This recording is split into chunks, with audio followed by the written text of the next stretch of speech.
Last time we saw D.L. Hughley, it was on CNN. He was on with Chris Cuomo, and they were talking about us. Chris was doing some kind of very earnest racial harmony thing. So he picked one of the goofiest, unfunniest guys in America to talk about it with, D.L. Hughley. And D.L. Hughley said, well, he didn't care what Rudy Giuliani had to say about anything because he didn't like to listen to old white people. Chris Cuomo thought that was just fantastic. Anyway, DL's back to explain this, to explain why we have it all wrong, why black criminality is not out of proportion because white people do it too, and that's plain to see because, let me ask you a question. Who's investigating Trump right now? The FBI and the CIA, says D.L. Hughley and reporters, and those are white people, and so Trump does it too. White people do it too. So let's listen to D.L. Hughley, and then at the end, I want to show you 3 incidents from last night. 3 incidents of large-scale black mob violence, 2 at a carnival, 1 at a nightclub. And, man, if anybody can show me one example ever where white people are doing stuff like this, man, I'd be really grateful. Right here, so there seems to be almost regularity. Whether it's Sage Steele, talking about how black people are black people's worst enemy, or Ray Lewis, or Stephen A. Smith, or Charles Barkley, and now Dez Bryant. What is this, Lil Wayne, what is this propensity that people have to try to ascribe to us the very worst? To paraphrase, Dez Bryant, sounded a lot like Charles Barkley, and like Shannon Sharp said, the last person you should quote is Charles Barkley. That's terrible.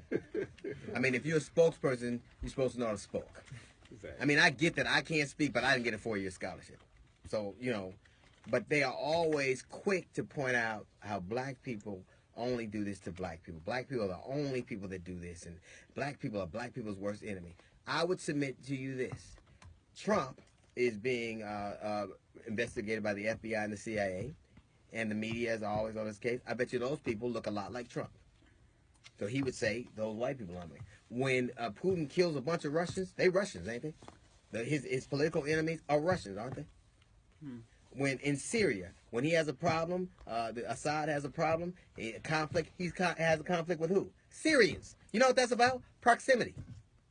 That's about people around. Do you know who was the most likely, who you are most likely to get killed by? Somebody you know and live with. But they make it seem as if because, black people have this moral failing that makes us more sinister than everybody else. That is about proximity for the last time. There is no such thing as black-on-black crime. Black people, poor people live around poor people, and they kill poor people. That's what happens. If you take any ethnic group in those circumstances, with those situations, the exact same thing would happen. Would people please stop ascribing it like it's a moral failing? Like we're some kind of, we're mentally or morally flawed, and that's why we act like this. The reason that I or Dez Bryant or Charles Barkley, we got a little extra something. Whether it's being able to jump or run, or whether it's to be able to tell a joke or spit a verse, we got a little extra something. That doesn't mean we're better or smarter than anybody else. It doesn't mean you get to look down on people because you made it out of a situation. Dez Bryant if Dez Bryant was talking to the Dez Bryant 5 years ago before the draft, it'd be a different situation. We are not morally inferior. We don't, like everybody else go, black people don't do, you'll never see another race doing to black people. About, in the 60s, early 60s, there was a show called Hogan's Heroes. Hogan's Heroes was about the concentration camps that the Jews went through. A Jewish writer pitched that a couple of decades after that horrible tragedy. They made a joke at their own expense. So don't tell me people they'll say and do things to each other. They do. It is not a moral failing that, because you know why black people are more likely to do things to you than other people? Because you live around them. Not because they're morally flawed or decrepit or morally bankrupt. You live around them. Just like somebody in your family or that you know is more likely to molest you or kill you, because that's proximity. You weren't born inferior. And when you say things like that, you give people who believe they're superior to you leeway to think it. What's going on in Chicago, everybody points that out. Chicago the unemployment rate is as high as the murder rate. You are not morally flawed. And you shouldn't listen to anybody who, by the grace of God, go everybody else. If he couldn't run or jump or catch, and Charles couldn't dribble, and Ray couldn't tackle, and I couldn't tell a joke, and Wayne couldn't spit a verse, we would be in the same situations that we look down on people about. You're not morally flawed. You let people tell you a story, and you start to believe it, and it repeats itself. That's just like a mother telling a child, you ain't gonna be shit. So you acting like that because you ain't gonna be shit. That's the story they tell you. You are a person who is in a circumstance, and a lot of us have made it out. But that doesn't give us the right to look at the people who are still in that circumstance and look at them like they're inferior to us. You are where you are by the grace of God, and that acquires a little grace and sympathy and compassion, not judgment. Fight broke out near a carnival at 119th and Marshfield. WGN's Gaynor Hall is live at the scene. Gaynor. Hi, Taman, and we just arrived at this scene. Chicago police calling this a large disturbance happened at an outdoor carnival. You can't really see it from this perspective, but it's on the other side of the Marshfield Plaza, which is a strip mall right near 119th Street off of I-57. Now, we did hear reports that there may have been shots fired, but police could not confirm that. Witnesses here also telling us that they did not hear gunshots, but at last check, Chicago police say they have no reports of any injuries and no reports at this point of any arrests. Now, it sounds like there was a large fight that broke out at this carnival and a huge police response to try to get things under control. As you can imagine, a lot of people were out tonight trying to enjoy the summer-like weather. Again, police not reporting so far any injuries or any arrests, but definitely an active scene at this carnival tonight. We should also mention that I-57, the southbound exit ramp to 119th Street, is shut down due to all of the police activity in this area. Breaking overnight, 9 people are in the hospital this morning after gunfire breaks out near a nightclub. Tyler Carter is live on scene with us this morning. And Tyler, you're talking with investigators. What have you learned? That's right, Hattie. As you can see behind me, police are still blocking out this entire area. This is J&R Party Hall. They believe this is exactly where the shooting happened in this home here in the corner. It's part of their crime scene here on Cleveland Avenue. Investigators say this morning, just before 3:30, 9 people were shot in North Columbus here. According to police, 8 people were transported to area hospitals in stable condition and 1 other was transported in critical condition.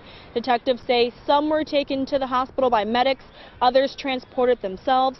I'm told those 9 people were inside the party hall during the time of the shooting. Police continue to guard the entrance of the party hall while other officers search the area around the hall and in the back alley for evidence. This happens to me all the time. I finished this video. I was getting ready to post it when all of a sudden I get 2 more emails, one from Myrtle Beach and one from, where's this other one from? Look, just to me, I can't even keep track of them. Oh yeah, one from Coon Rapids, which I think is in Arkansas. 2 more episodes of large-scale black mob violence last night. This one in Myrtle Beach left 1 person shot. This happened right on the main dragon, Myrtle Beach. And, it is what it is. Now let's go over to Coon Rapids. Then we'll wrap this thing up. Thank you. All new this morning. Police say at least 6 people are in custody after a big fight outside of the AMC Theater in Coon Rapids. We have video of the police response here from our traffic management cameras. Police tell us at one point there were about 30 people fighting here around 2 o'clock this morning. We're told some people were using sticks, bats, other things to hit each other. 2 people are in the hospital right now with head injuries from this. Officials are working to determine what prompted that fight. And down at the carnival in Cross Point, Alabama, which is part of the city of Birmingham, let me see, we had 4 people shot, a pregnant woman knocked over, 1 baby shot, mass chaos. The mayor said he was very surprised that anything like this would ever happen in his chocolate city because nothing ever happens in Birmingham. Chief of police said it was mass chaos, hundreds and hundreds of people fighting in the carnival, outside of the carnival. Massive police response. But now comes the chief of police with the quote of the year. The chief is looking over at all the carnage, all the people shot, all the cops, all the people freaking out, and the chief said, "This could have been extremely bad." Well, that's how they roll down in Birmingham. I don't know what the number of people that have to get shot at one time. I don't know how many people have to be in a large fight at one time. I don't know how much property damage has to happen at one time for it to be extremely bad. Apparently, we're not approaching that limit yet. But even if we do, they probably won't tell us, because all that would do is make a lot of black kids angry.